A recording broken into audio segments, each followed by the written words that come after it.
Good morning, students. In the last lecture of 10th class, we discussed about the nutrition, but today our topic is respiration.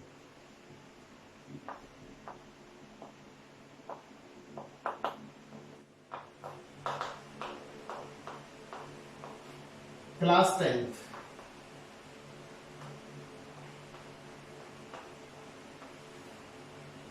Tenth science, ठीक है। तो what is respiration, क्या होती है? तो respiration क्या है? बायोकेमिकल प्रोसेस है। तो it is a biochemical process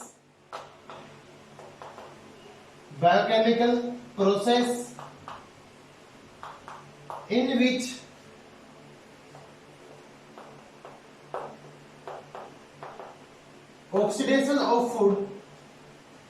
oxidation of food takes place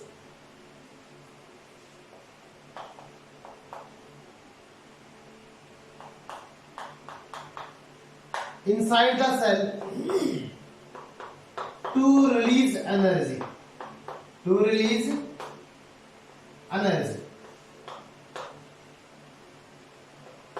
ठीक है। तो ये क्या है कि बायोकेमिकल प्रोसेस है जिसमें क्या होता है, ऑक्सीडेशन होगा। किसका? फूड का। हमने लास्ट लेक्चर में न्यूट्रिशन किया था ना। न्यूट्रिशन में हमने क्या किया था? इंटेक ऑफ द फूड किया था ना। अब फूड ले लिया है, फूड का यूज क्या करना है? फूड को हम यूज करेंगे रेस्पिरेशन प्रोसेस में।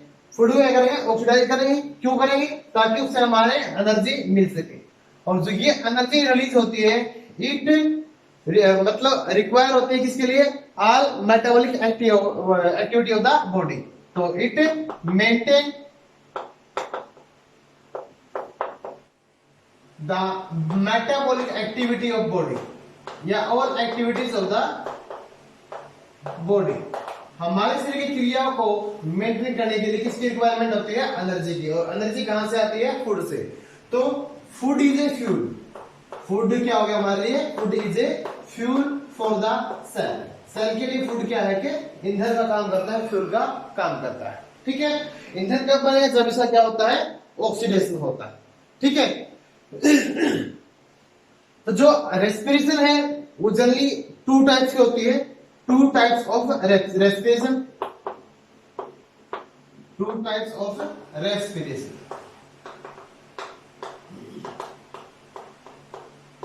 एक होता है हमारा एरोबिक रेस्पिरेशन,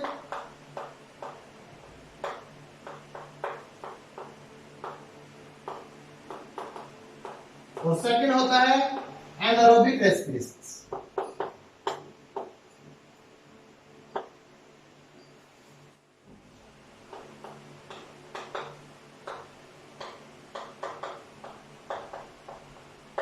जो एरोबिक रेस्पिरेशन होगा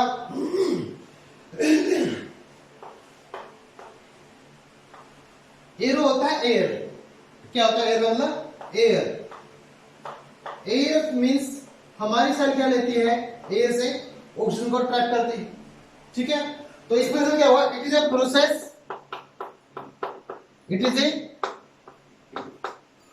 प्रोसेस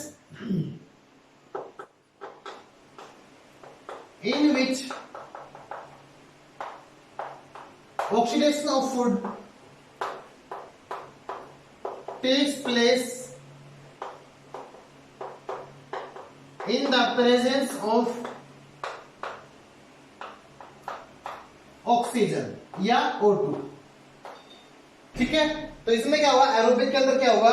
फूड का ऑक्सीडेशन होगा। किसकी प्रेजेंस में? ऑक्सीजन की प्रेजेंस के अंदर। ठीक है। तो हमारे फूड के अंदर क्या होता है? मेन जो फ्यूल का काम करता है वो क्या होता है? ग्लूकोज होता है, मतलब carbohydrate. Carbohydrate is the main source of energy for our the body. हमारे शरीर के लिए जो ग्लूकोज होता है वो क्या होता है? मेन सोर्स होता है। क्या होता है? ग्लूकोज। ठीक है। अब ग्लूकोज है, ग्लूकोज में क्या होगा? ऑक्सीडेशन होगा इन the presence of oxygen. It release CO2 gas, water और प्लस एनर्जी से क्या होगी? रिलीज होगी। तो जब किसी भी एक मॉलिक्यूल्स किसके एक मोल या 1 मॉलिक्यूल या 1 मोल ऑफ ग्लूकोज का ऑक्सीडेशन होता है, 1 मोल ऑफ ग्लूकोज का क्या होता है, ऑक्सीडेशन होता है, तो उससे क्या होता है 2870 किलो जूल पर मोल क्या होती है एनर्जी रिलीज होती है। मतलब ग्लूकोज का एक मोल 2870 किलो जूल एनर्जी क्या करता है, रिलीज करता है। ठीक है, मैंने क्या बताया है, ग्लूकोज का एक मॉलिक्यूल जब टूटेगा in the presence of oxygen it produce 280 kilo joules per moles, मतलब 2870 किलो जूल्स की एनर्जी रिलीज होगी with the oxidation of the one glucose molecules. तो जो रेस्पिरेशन है ये हुई है in the presence of oxygen. तो नेक्स्ट है हमारा एनारोबिक।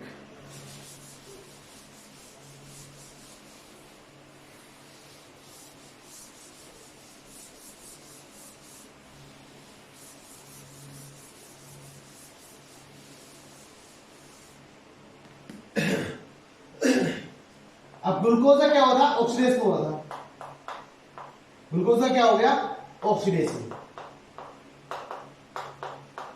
उससे क्या रिलीज हुआ है, एनर्जी रिलीज हुई है। क्या रिलीज हुई है, एनर्जी कितनी 2870 या 280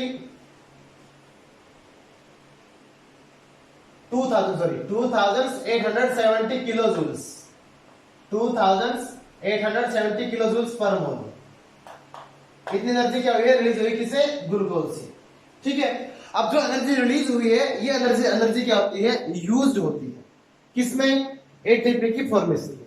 इस एनर्जी से क्या बनता है, एटीपी बनता है।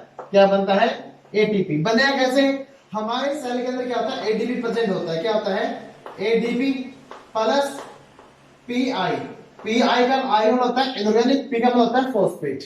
एडीपी के साथ क्या होगा, इनऑर्गेनिक फॉस्फेट जुड़ेगा। ठीक है, जो एनर्जी ये हुई थी, रिलीज हुई थी, ये यहां पर क्या होगी, यूज होगी, उससे बनेगा फॉर्मेशन ऑफ क्या होती है, एटीपी होती है, फॉर्मेशन ऑफ द एटीपी। ठीक है, तो जब एटीपी की फॉर्मेशन होती है तो उससे क्या होती है, उसके अंदर क्या होती है, एनर्जी यूज होती है, एनर्जी क्या होती है, यूज। ठीक है, अब जो एटीपी क्या होता है, एटीपी होता है एडिनोसिन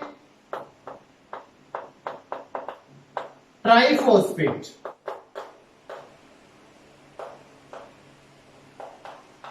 तो जो हमारा एडीपी होता है एडिनोसिन डाइफॉस्फेट, एडिनोसिन यहां पे डाई हो जाएगा डीआई फॉस्फेट, ये होता है डाइफॉस्फेट, ये हो जाएगा ट्राइफॉस्फेट।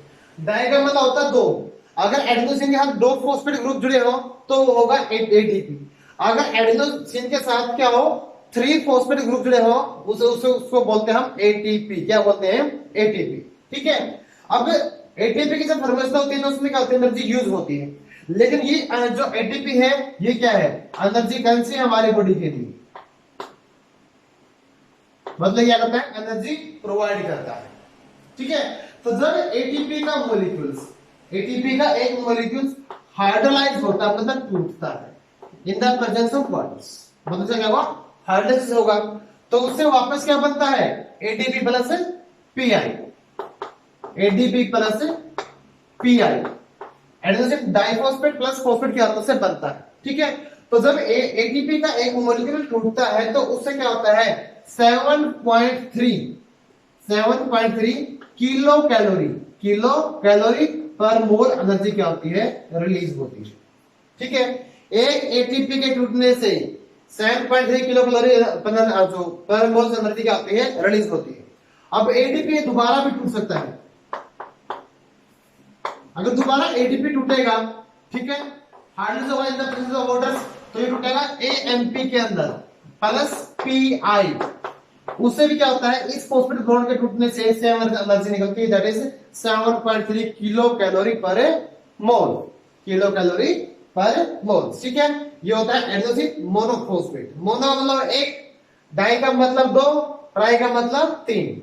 अगर एडिनोसिन के साथ एक फॉस्फेट ग्रुप है तो बोलेंगे मोनोफॉस्फेट, दो ग्रुप है तो डाइफॉस्फेट, तीन ग्रुप है तो ट्राइफॉस्फेट। ये एनर्जी क्या होती है, इस तरह से यूज होती है। ठीक है, अब नेक्स्ट हमारा एनारोबिक रेस्पिरेशन।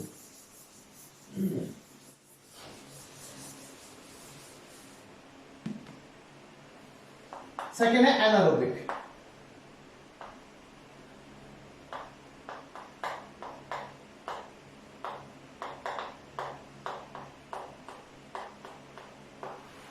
ठीक है। एनारोबिक क्या हुआ? It is a process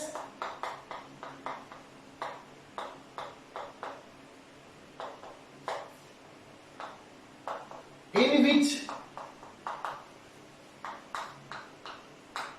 oxidation of glucose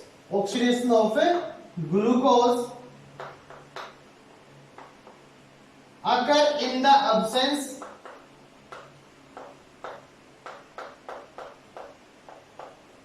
of oxygen या O2। अगर ग्लूकोज का जो ऑक्सीडेशन होता है in the absence of oxygen, then it is called as anaerobic respiration. ठीक है। अब ग्लूकोज है, ठीक है, फॉर्मूला होता है इसका C6H12O6। तो ये इसका क्या होगा? ऑक्सीडेशन होगा। क्या होगा? ऑक्सीडेशन। ठीक है। तो ऑक्सीडेशन होगा तो उससे क्या बनता है? In the absence of oxygen होगा तो इससे बनेगा एथेनॉल। क्या बनेगा? एथेनॉल प्लस CO2 और लो amount of energy. Low amount of energy क्या होगी? रिलीज होगी। ठीक है। मैंने आपको बताया है जो ग्लूकोज का ऑक्सीडेशन होगा उससे क्या बनेगा? एथेनॉल। क्या बनेगा? एथेनॉल प्लस CO2 और लो अमाउंट एनर्जी क्या होती है? रिलीज होती है।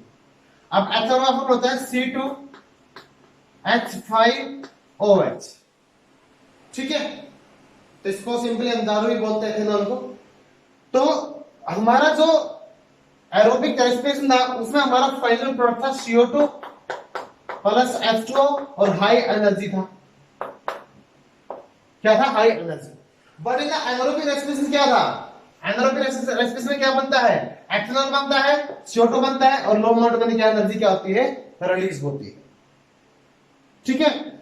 तो रेस्पिरेशन होगा हमारी टू टाइप की, एरोबिक और एनारोबिक। ठीक है। एक क्वेश्चन आता है एनसीईआरटी के अंदर, वो अभी डिस्कस करते हैं। उसमें 3 कंडीशन आएंगी, वो आपको मैं बताऊंगा पूरी डिटेल के अंदर।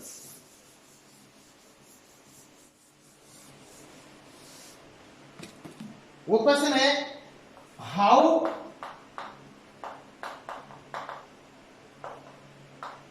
oxidation of glucose takes place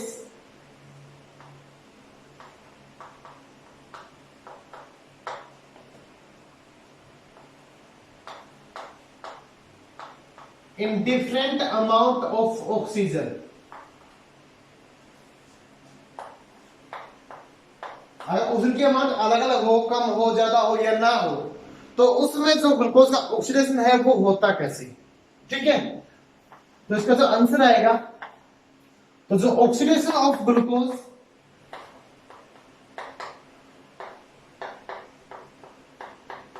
start in the cytoplasm, starts in cytoplasm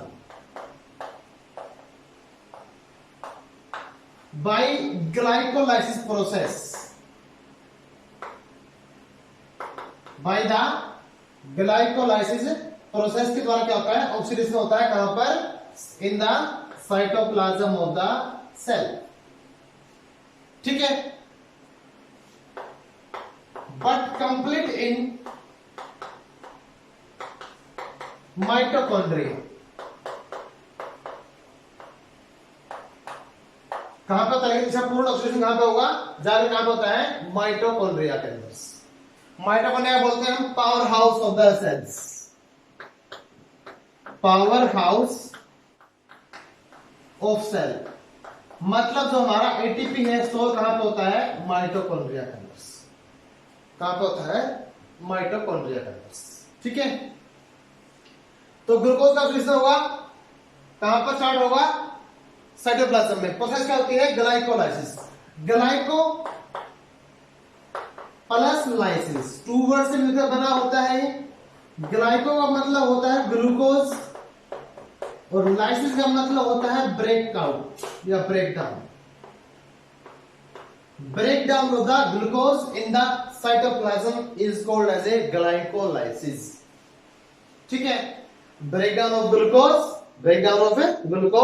in the cytoplasm of the cell is called as a glycolysis process।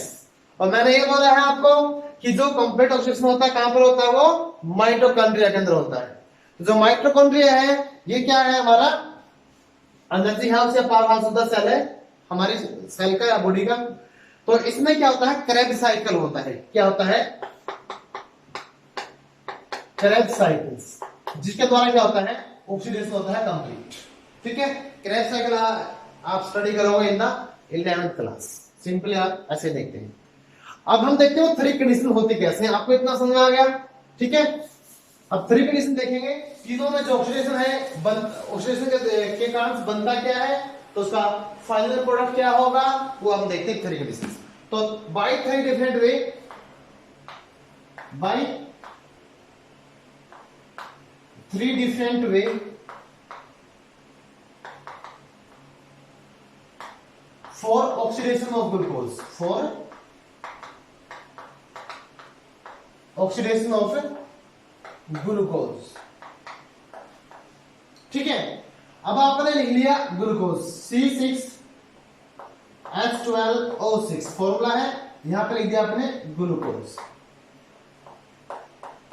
Formula याद ना, सिंपल ग्लूकोज ले सकते हो, नो प्रॉब्लम। ठीक है, ग्लूकोज का मैं आपको बोला था क्या होगा, ऑक्सीडेशन होगा।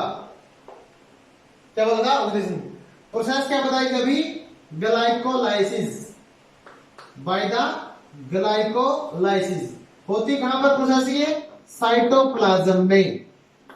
कहां पे होती है, साइटोप्लाज्म में। ठीक है, तो इससे बनता है हमारा पायरुविक एसिड्स। आपको बुक में पायरुवेट भी लिखा मिलेगा, वो भी ठीक है। पायरुवेट या पायरुविक एसिड एक चीज लिखनी है आपको। ठीक है, पायरुविक एसिड लिख लेते हैं हम। ठीक है, पायरुविक एसिड। अब जब पायरुविक एसिड है उसका क्या होता है, ऑक्सीडेशन होता है इन द प्रेजेंस, अब्सेंस और लैक ऑफ द ऑक्सीजन। वो उसके डिफरेंट मीन इस प्रकार से है।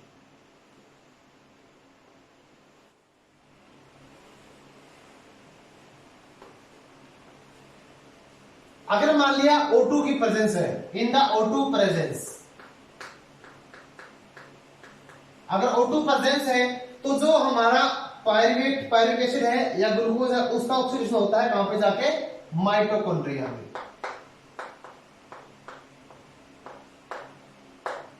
कहां पे होगा, माइटोकॉन्ड्रिया में। मैंने ये बोला है अगर सेल के अंदर क्या है, ऑक्सीजन प्रेजेंस है, ऑक्सीजन प्रेजेंट है। ठीक है, तो जो ग्लूकोज का ऑक्सीडेशन होगा फर्दर आगे, तो वो होगा कहां पे, माइटोकॉन्ड्रिया के अंदर। कहां पे होगा, माइटोकॉन्ड्रिया में। और माइटोकॉन्ड्रिया में जो ग्लूकोज है, जब उसका ऑक्सीडेशन होता है उससे निकलता है CO2 गैस, क्या निकलता है, वाटर, और क्या निकलता है, एनर्जी, हाई एनर्जी। एनर्जी मैंने आपको बताई थी, एक मॉलिक्यूल के ग्लूकोज के एक मॉलिक्यूल के टूटने से कितनी होती है, 2870 किलो जूल्स एनर्जी क्या होती है, होती है with the oxidation of one glucose molecules. ठीक है, अगर ऑक्सीजन प्रेजेंट है तो ऑक्सीडेशन कहां पे होगा, माइटोकॉन्ड्रिया के अंदर।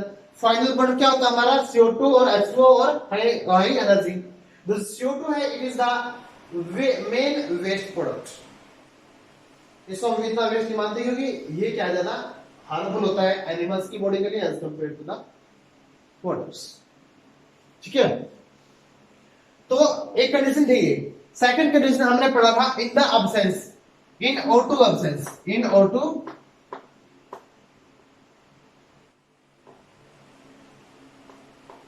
अगर O2 ना हो, ऑक्सीजन प्रेजेंट ना हो, तो ये जो प्रोसेस होती है ये होती है यीस्ट सेल के अंदर। कौन सेल में, यीस्ट सेल के अंदर।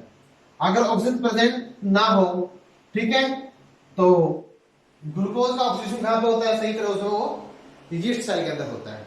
तो इसमें बनता है क्या है, इसमें बनता है, मैं आपको बता रहा हूं, एथेनॉल, जिसको हम दारू बोलते हैं, बनता है एथेनॉल प्लस CO2 और लो amount of energy, low amount of energy. ठीक है, तो इसमें एनर्जी क्या निकलेगी, कम मात्रा में आपको मिलेगी या लिख लेगी।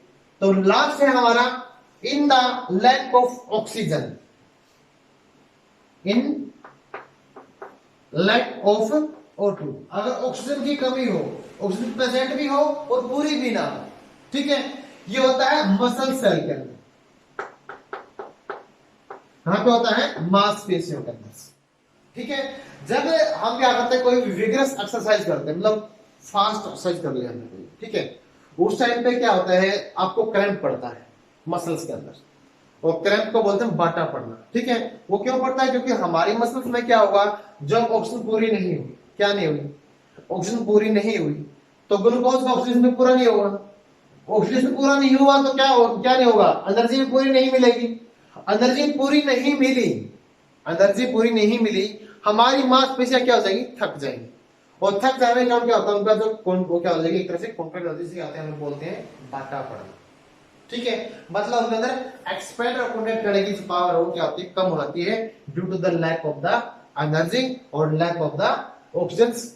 ऑक्सीडेशन क्या होगा, फूड का कंप्लीटली नहीं होगा, और एनर्जी ना मिलेगी तो वो जो एक्सपेंड और कॉन्ट्रैक्ट नहीं कर सकती। तो जो लैक ऑफ ऑक्सीजन होता है मसल्स में, क्या बनता है, लैक्टिक एसिड। क्या बनता है? लैक्टिक एसिड बनता है। क्या बनता है? लैक्टिक एसिड, और लो अमाउंट ऑफ एनर्जी रिलीज होती है।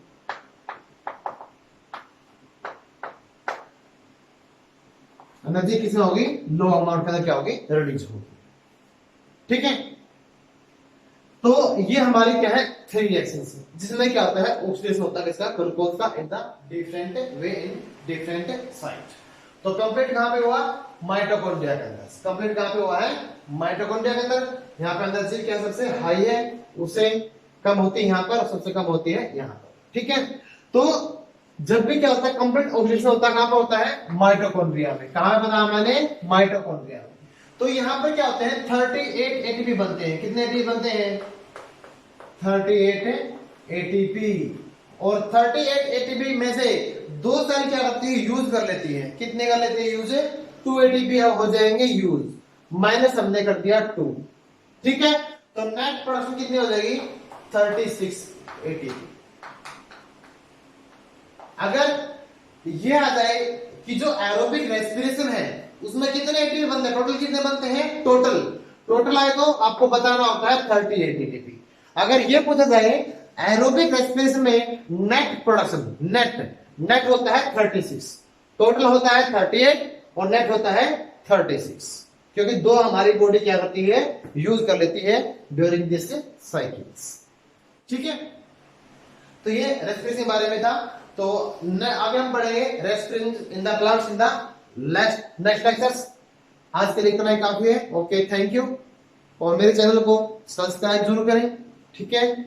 और वीडियो आपको लाइक आ रहे हैं, कमेंट भी अच्छे आ रहे हैं, रिव्यू भी अच्छे हो रहे हैं, तो मेरे चैनल को ज्यादा से ज्यादा सब्सक्राइब करें और इसको लाइक करें, बेल आइकन दबाएं इसका। Thank you for your support.